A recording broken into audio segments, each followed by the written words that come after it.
Вика, и сегодня мы будем готовить яблочный торт.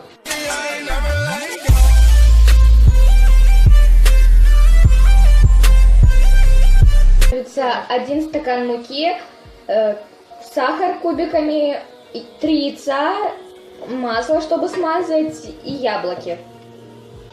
Взбить яйца с сахаром.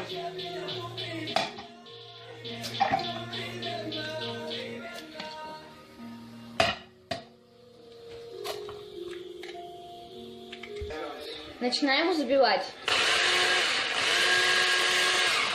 Добавить стакан муки и снова взбить.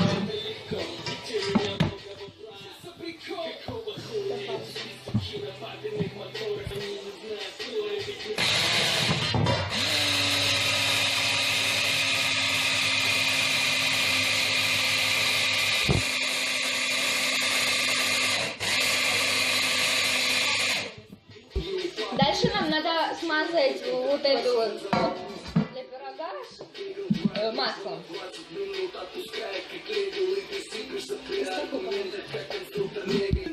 Нам надо выложить яблоки сюда и потом залить тестом.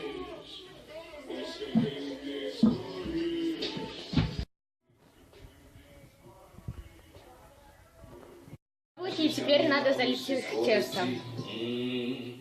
Прям так по кругу.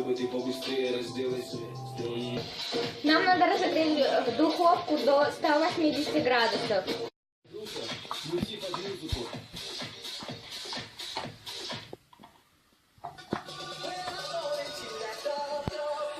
Как мы поставили наш будущий пирог в духовку, то нам нужно ждать 30-40 минут, чтобы он был готов, но нужно его там еще подержать 30 минут, чтобы он не осел.